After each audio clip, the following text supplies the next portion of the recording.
Hello, and welcome to KiwaniTalk. My name is Scott Murdoch, and I'm your host for KiwaniTalk today.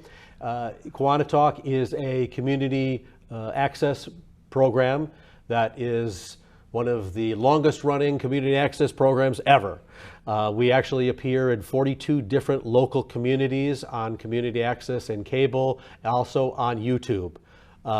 Joining me today as our guest is Joe Barson of Barson's Greenhouses. So welcome, Joe. Thank you. Thanks for being. So what exactly is Barson's Greenhouses? We are a small mom and pop greenhouse, retail greenhouse growers. We grow as much stuff as we possibly can. We're sitting on 3 acres and everybody's available to walk through the place. Where are you located? We're located at 6414 North Merriman Road between Ford Road and Warren in Westland. Can you tell me what's a little bit of the history about Barson's Greenhouses? We are the third owners. Greenhouses were established in 1929. I learned that one day when an elderly girl came to the greenhouse, said that her mother and father had the place. This young lady was 94 years old, lived in Arizona. A young lady, huh? Yeah. Okay. And came in and started telling us all about the greenhouses. They built them in 1929. Their names were Baker. She got asthma, so her mom and dad sold the place 4 or 5 years later to August Summerfield. They moved to Arizona. Summerfield's owned it until 1980 when we bought it. So probably at the time it was constructed, that was in the country. There was nothing around. Right. And there was a hailstorm one year when Summerfield's owned it, and Henry Ford Sr. gave him some glass to replace glass on the glass greenhouse. So they were out in the country.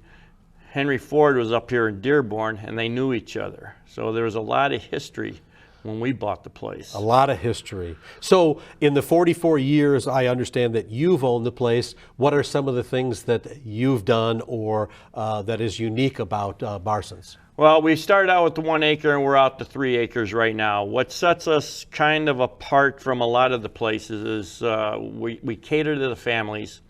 We kind of cater to the kids. We've got a butterfly house that we developed probably 10 years ago.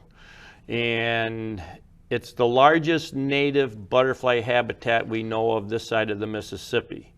We get bus loads of people from 3 states that come in and they look at the butterfly house. It opens June 1st, closes September 1st. Reason why it closes September 1st is we got to let the monarchs go. We release the monarchs and they take off to go to Mexico. So it's kind of unique. And when we open up the 1st of June with the butterfly house, I have volunteers that run it. And on Wednesdays, my wife posts on Facebook which caterpillars are available. And people will come from all over the place to get caterpillars. And it's very cyclical. One week we may have a bunch of monarch caterpillars. One week we may have a whole bunch of swallowtail caterpillars, royal admirals, hummingbird moths, and we'll have anywhere from 200 to 1,000 butterflies flying around in that thing. Wow, that's really interesting. Yeah. So you have people coming from all sorts of different states and other places to come visit it. Yep. And is it something that someone can then purchase their own butterflies or caterpillars? We give the caterpillars away when whatever's available, whatever my wife posts on Facebook. Like one day, monarchs might be hatching like crazy and we may have a couple hundred caterpillars, too many in the house. Those, they'll come in and they'll want the butterfly caterpillar. That's the only caterpillar we ask for a donation. We ask for a $1 donation per caterpillar because then we donate that money to Monarch Watch, which helps monitor the health of the butterfly. But the swallowtails and all the other butterfly caterpillars we give away free. So I have a place that's in Canada close to Point Pelee. Right. And so yeah, I have a place in my heart for all of the monarch butterflies. Yes. Can remember as a kid, there seemed to be a lot more butterflies though as a kid, and a lot more, I think it is a special plant, a milkweed or something? Yep. Yeah, we grow, I think about 7 or 8 different types of milkweeds. different types. People like to collect different types of milkweed. And the milkweed is the only plant the monarch butterfly will lay its egg on. Nature's kind of very specific. Each plant has a very specific butterfly that will go to it. It won't go to something else. It has to go to an Asclepia, which is a type of milkweed. I see. Yeah, it's kind of unique. So are some of the other butterflies that way as well? Oh, yeah. The swallowtails will only go to a certain plant. And I'm not the butterfly person at the greenhouse. My wife, that's her gig. I take she's care the of her. expert, Yeah, huh? she's the expert on the butterflies. And it's... I'm sure you get to do the dirty jobs at the greenhouse, that's right? my job. Yeah, dirty jobs. Is there anything besides the butterflies is a big attraction, I'm sure, but what else does your greenhouse do? All sorts of anything that anyone would need for their home? We probably have one of the largest herb selections. We usually have one of the largest vegetable selections. We're small. We have 4 or 5 different growers that grow different plants for us as far as vegetables. We'll have, I think right now, we're just starting to stock up on tomatoes, for instance. I've got 50 varieties of tomatoes already, you know.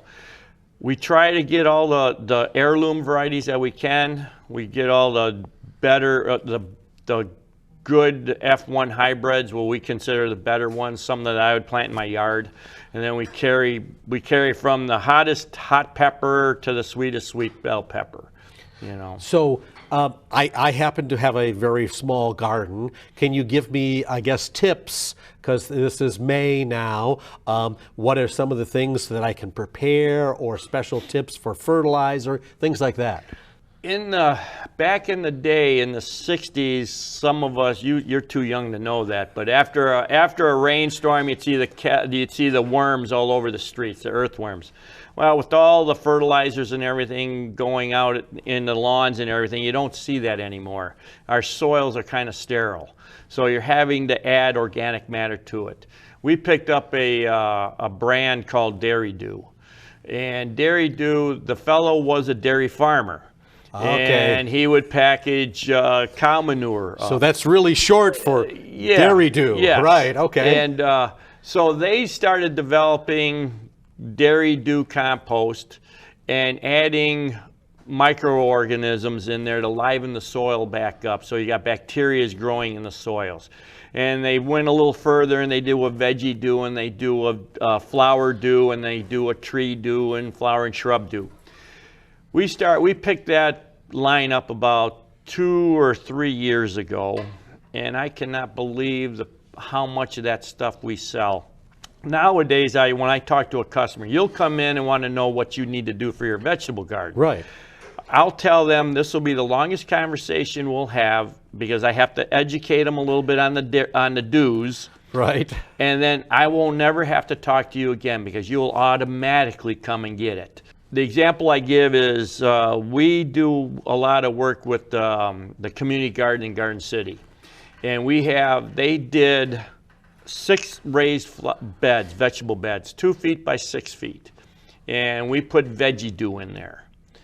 And in those 6 beds, in the short time from June, July, and August, they grew over 1,000 pounds of produce to give to the food banks. Wow. They could not keep up with the produce because of the veggie dew.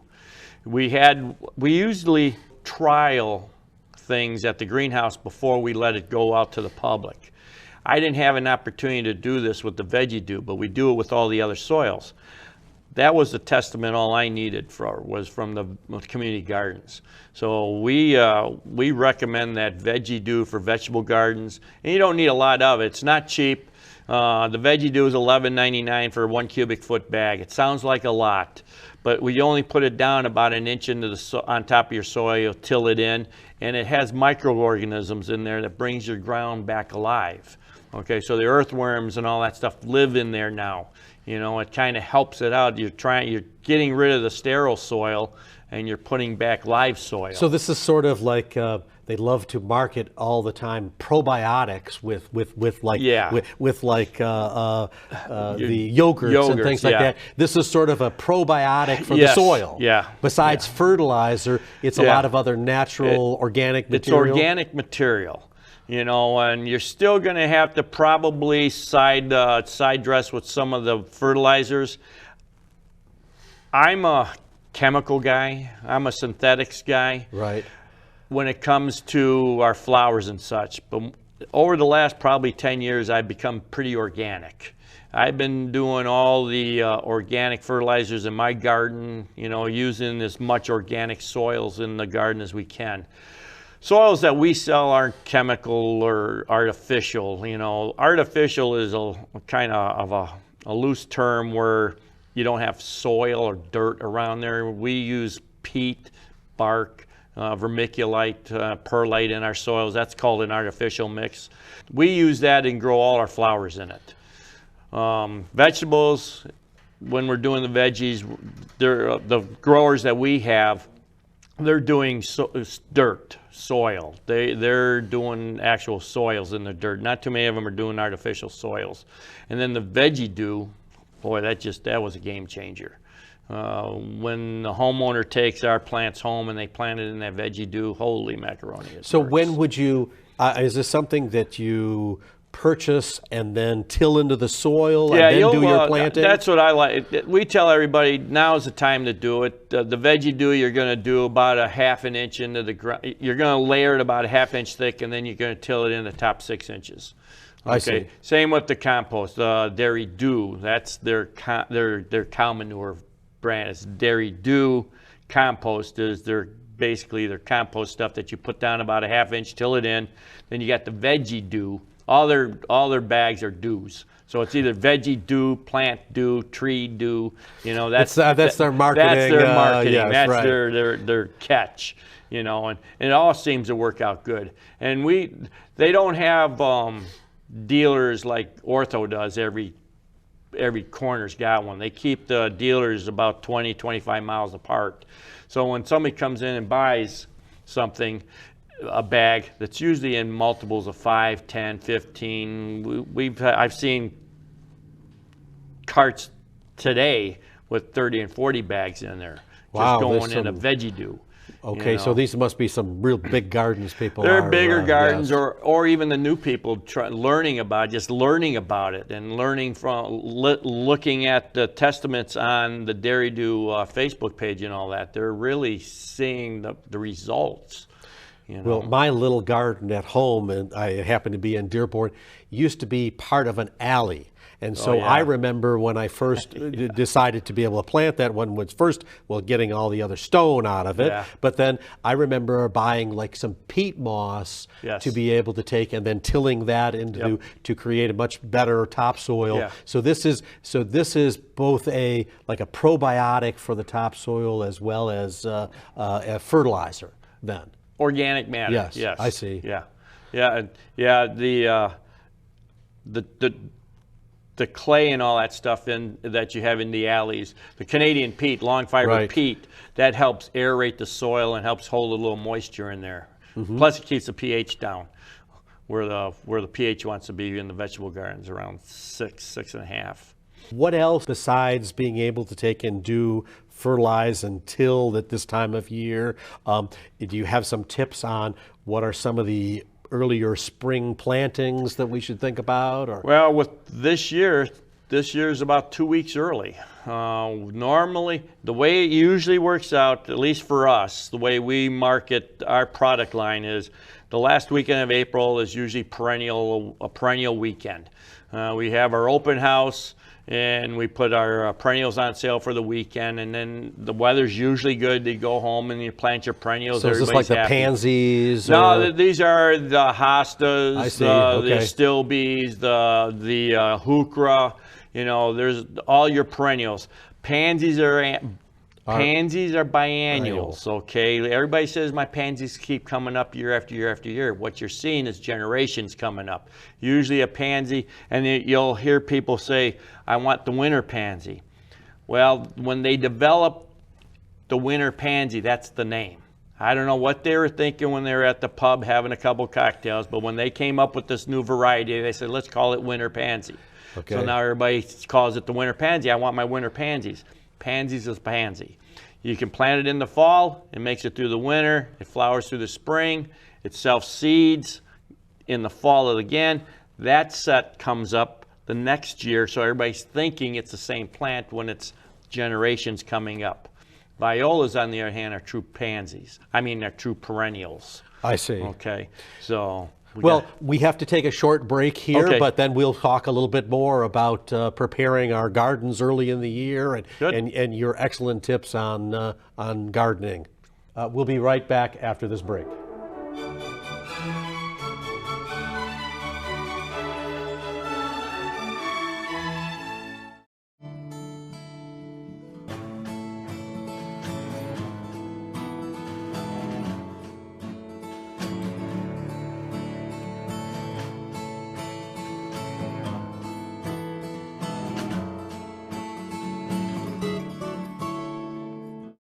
Welcome back to KiwaniTalk. I'm here with Joe Barson of Barson's Greenhouses, and I'm Scott Murdoch. We were continuing our conversation here about your greenhouse and tips on preparing the soil. Can you enlighten me on some other important tips, especially this time of year for planting? The one thing that we try to tell everybody is, if you haven't had a soil test done, get a soil test done. It's the cheapest thing you can possibly do, and it's probably the most effective thing to do. You'll scroll the website down. It's a website from MSU. It's a soil test kit from MSU, Michigan State University. You'll order the kit, and the kit basically contains a small cardboard box, just a little bitty guy. And you take 10 samples in the vegetable garden, if that's the garden you want to do. You can do it with flowers, you can do it on the grass, you can do it anywhere. But 10 samples from the vegetable garden, for instance, pack it in a box, send it to MSU. MSU will test it, send you back the analysis. I just was told by a customer who did this, they email it to you. I see. So what they did now, is... the sample, do you dig down? Is it just off the top? No, you're probably going to go like 3-inch plugs, put it in a big bucket, mix it all up, and then pack it into the container, and then send it to MSU. I see. Okay, and then what they'll do is they'll send you back the results. If you can't read it or you don't know how to read it, we tell everybody just bring it back, and I'll tell you exactly what they say and show you what you need. That's the best thing to do. In the old days, or in the days prior to the MSU soil test, Grandma, Grandpa, even my dad used to go through lime all over the place. They'll go through potash all over the place, you know, and hope for the best. And they'll guess on They'll guess what it is. So what does it tell you? It tells you like what the contents of the soil is? Yeah, they'll tell you the contents of the soil, and they'll tell you all the nutrients in the soil that you need for growing, and usually what your lack of. And usually, well, I saw, at least in the Westland area, Westland, Garden City, Livonia area, most of the time we need to add sulfur or aluminum phosphate to drop the pH down. Usually the pH is a little bit too high. So that's usually the case. I've only had two yards where you had to actually put lime in there. And everybody, because Grandma and Grandpa used to do it, they always buy lime and throw lime all over the place, you know, to sweeten the soil up. Well, sweeten the soil up's raising your pH. You don't want to do that. I know that for myself, I would empty my fireplace. Yep. And I would go ahead and put, I would just put the ashes then into the, into the garden and mix it in, usually sometime in the spring when I would till it, because then I was cleaning out the, now I should go in, I've never had the soil tested. That's an excellent idea. Yeah, it's pretty cost effective. I think the homeowner's version is $25. Okay. It's cheap. Because now fertilizers have gone up so high, and all the additives have gone so high, it's better to get the soil test, then you're not wasting money. And you're not buying things you don't need, obviously, for it.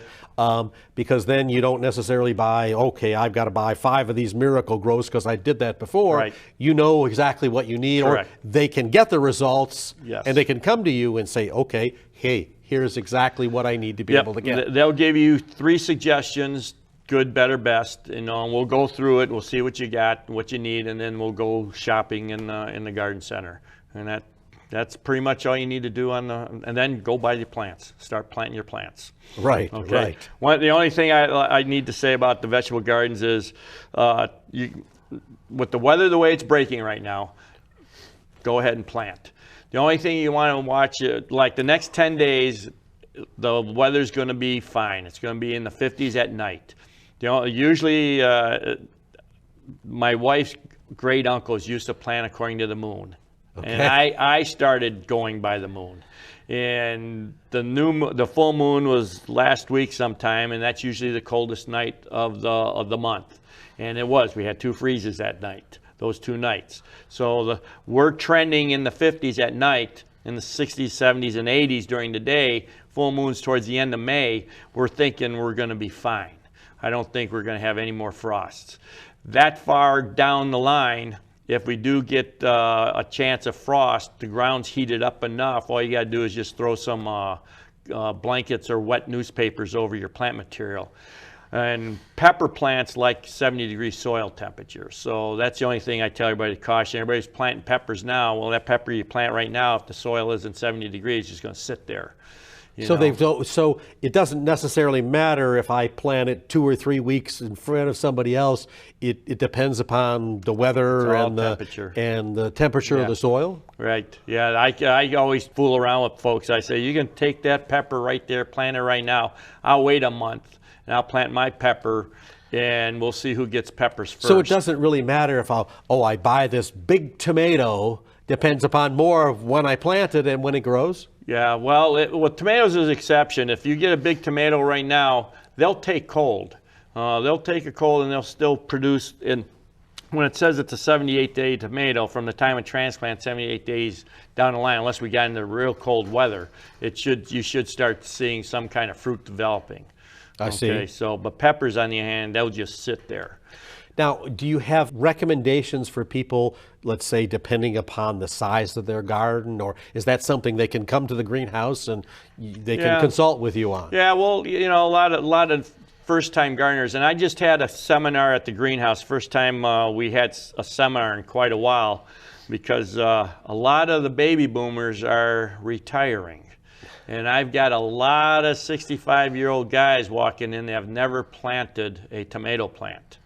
And they want to plant 15 tomatoes in a 3x3 garden. So they want to do like The Godfather. That's an old reference, but the Godfather had his tomato vines. And so they want to learn and plant the tomatoes. And so we try to tell them, you only need 1 tomato for this container, or you only need to plant a tomato every 2 feet or 3 feet and cage it. Tomatoes, and then you can do corn, beans, and squash. Beans will wrap around the corn, and then the cucumbers or squashes will grow on the ground. I forget what they call that. It's a term that a lot of folks will do, where the 3 of them are growing together. They're like levels, I think, right? Yes. So, I mean, right now is a good time to start planting because of the weather. So what's a good way to, I guess, control weeds beforehand, and then during, let's say, during the planting in your garden? Do you recommend these things like preen or something like that? Is that useful? I always tell everybody your vegetable garden is your Planet Fitness membership. Okay? I see. Okay. Your elbows are the ones that are going to do the work. So might as well work out in the garden. You're going to feel a whole lot better. You can, we were talking earlier, you had a vining weed persine, probably what it was, creeping around all the place. You can spray Roundup on it. Follow the directions on Roundup. What you do is you spray it. It doesn't rain for 2 days. And then you water it. You want to grow that plant, because what happens then, it transports the chemical to the root system and kills the root system. Kills the whole thing. Kills the whole thing. Otherwise, what I like doing in my garden is I got a D-ring hoe, and I just go through and I just hoe through there, throw there, and I just cut all the weeds right out, and that just gives me a little R&R. Now, we've talked about all of the gardening. Yeah. What about, hanging planters for those that don't necessarily garden, but they want to beautify their home? Or what about lawn care too? Getting the hanging baskets, the people come from all over for our hanging baskets. Mother's Day weekend is a hanging basket weekend. We grow at our place, I think we're up to about 3,000 or 4,000 hanging baskets right there. And Mother's Day weekend, we'll sell 75% of our baskets out because they're big baskets, they're full baskets because we feed all the time. We got fertilizer in our lines all the time, our water lines, so they're always being fed. So whenever we sell a hanging basket or a container, we tell everybody, feed it every time you water it. And we use Jack's Classic fertilizer. That's what I use at the greenhouse, so that's what we retail. And it's a 1/4 teaspoon in the gallon of water every time you water those hanging baskets or containers. Everybody says, that's a lot of fertilizer. I said, no, a 1/4 teaspoon in a gallon is not a lot of fertilizer. You like to eat 3 times a day, so does that plant. I can tell when somebody doesn't fertilize the plants, because when you don't feed your plants, and it'll start happening probably about 4 weeks after you buy the basket, the centers of the basket will start thinning out, turning brown or turning yellow. That's lack of food. Okay, Their hanging baskets or containers are heavy feeders.